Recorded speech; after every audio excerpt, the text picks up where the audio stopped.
Hi everyone, my name is Aya. I'm an exchange student from Kazakhstan. I'm interviewing Mr. Cohoon because I was interested by his trips to France where he took students from CHS. Please enjoy the interview. Well, your first question is my background and how I became a teacher. So I am a Charleston High School graduate. I graduated in 1990, and I was a French student in this very classroom, room 300, where I first started learning French. Um, and so after high school, I did 4 years as an undergrad at EIU, and I majored in French with a teaching certificate. I did my student teaching actually at Mattoon High School in 1994, and then I graduated in 94 and with a bachelor's in French with teaching certificate. And then my actual first job, which is your next question, I taught in a little town called Lovington, Illinois, which is just north of Sullivan. Very old high school, very small. 100 students was about all they had on average. And that first year I taught French 1, French 2, Advanced French, English 1, English 2, and I was a brand new yearbook sponsor. So it was a very stressful first year for me. I taught there 8 years, and then I came here to Charleston High School in 2002, and I've been here ever since. Let's see, where did you work when you were in high school? Oh, so when I was in high school here, I actually had there were two jobs that I had, and one didn't last very long. There was a telemarketing center out by Sarah Bush, and I worked there for probably 2 months, and I was not good at it at all. And everyone knew I was not good at it, so that didn't last. Then I started working at McDonald's for a while. So I worked at McDonald's for most of my senior year until I graduated. And then when I was in college, there used to be this little restaurant up on the square called Monroe Street Cafe, and I worked there as a bus boy when I in my early years of college.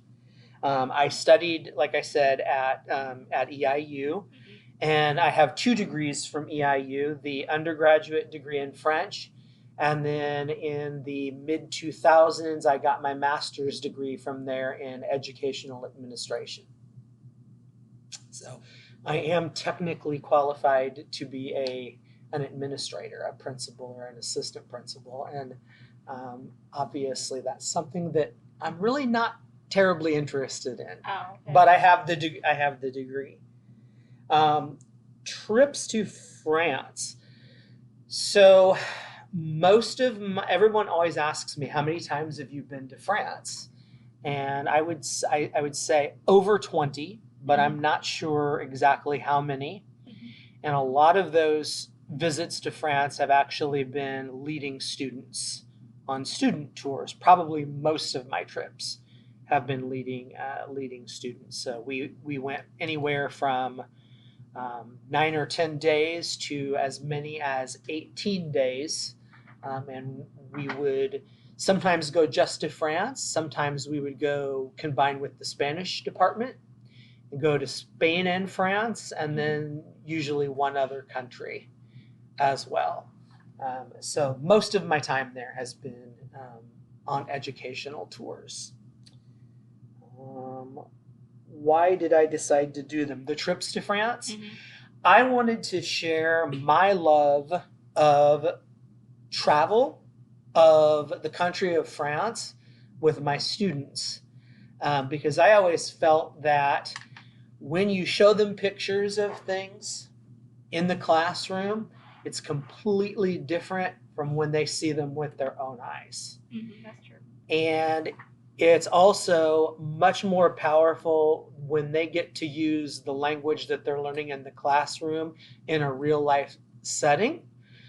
So when you combine those two things, the cultural elements and the seeing the things in person that we talk about in class, and seeing it come to life for students, that would be the number one reason I think why I did those trips. Why did you stop it? So the reason that I stopped was a few years ago we were doing a trip to, it was Spain and France and Italy. Yeah, Spain, France, and Italy. And at the end of the trip, um, I started noticing with myself that I was developing some anxiety that I had never experienced before. And the final straw was we actually missed a flight that was supposed to go from Madrid to Chicago home, and we had to stay an extra night in Madrid. And many people would be like, well, that's not that big of a deal. But when you're in charge of a group of people and you have to organize um, their parents to come pick you up a day late at Chicago and take off work, it just became very stressful. And I think that the changing face of travel, where travel is just so unpredictable these days. And is the flight going to leave on time? Is it going to actually leave at all? Has just become kind of too much for me. So I've kind of taken a step back from it, I think. Funny things that happened during the trip.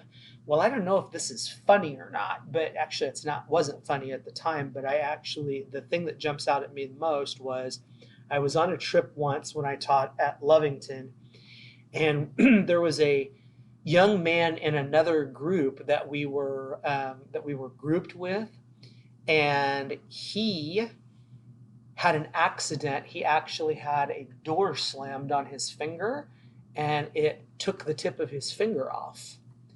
And his teacher was nowhere to be found. She and her sister went shopping and didn't tell any of their students where they were. And so, long story short, the bus driver and I ended up taking an ambulance ride with this young man to a hospital in France, in Nice, France, where they had to sew his finger back on. And we were the ones that sat and cared for this young man while his teacher was out shopping, and until she got back to the hotel and found out what had gone on. So that story has stuck with me. I guess a funny story would be we were in Italy once. We were standing outside of the Accademia Museum where the David statue is. And we actually saw a famous game show host from the United States named Richard Karn, who hosted Family Feud. And he was actually out there with his in the city with his family. And we recognized him, and he clearly didn't want to be recognized. But we went up and talked to him, and he was very nice to us and took pictures with us. So that was kind of That's good. a funny thing that happened. Where did I go in France? I've gone all over. The only place that I haven't been is in the northeast, up on the border with Belgium and Germany. And how is it different from the U.S.? Ooh, that's a large question. In some ways, it's not different because we're all human beings. In other ways, the ways that they sometimes do things, I think maybe their habits, their eating habits, the amount of time that they spend at the table, not rushing through food, is different. Things move much more slowly in France because they're very big into something called the joie de vivre, or the joy of life. And they like to take things slow, savor it, enjoy it, whereas in America we tend to be in a rush all the time. So that's, I guess, one of the ways that that the two countries are different. I could probably go on and on about that, but Tips for learning a language. Okay, so my number one tip is don't give up because it's not always easy. Mm-hmm. And it usually starts easy and gets harder, and that's when people tend to give up. The harder it gets, the more they get into it. That's when the frustration sets in. The other tip I would say is find a way to practice it every single day, even if you're not in a class every day. If you can find a few minutes to practice the language every day, you'll be much better at it. And the third thing would be just keep an open mind because it's proven that your attitude towards learning something actually affects how well you learn it. Mm-hmm. And if you go into it like I do, I hope none of our math teachers hear this, but I was a student that hated math. I still hate math. And therefore, it was a struggle for me even to get a B in it. And my attitude was not good. And I think that is the same thing with languages is if you have an open attitude, then things will go a little bit better for you. Thank you, Mr. Cohoon, for your time. I hope your tips will help those who are learning foreign language. Thank you for your attention.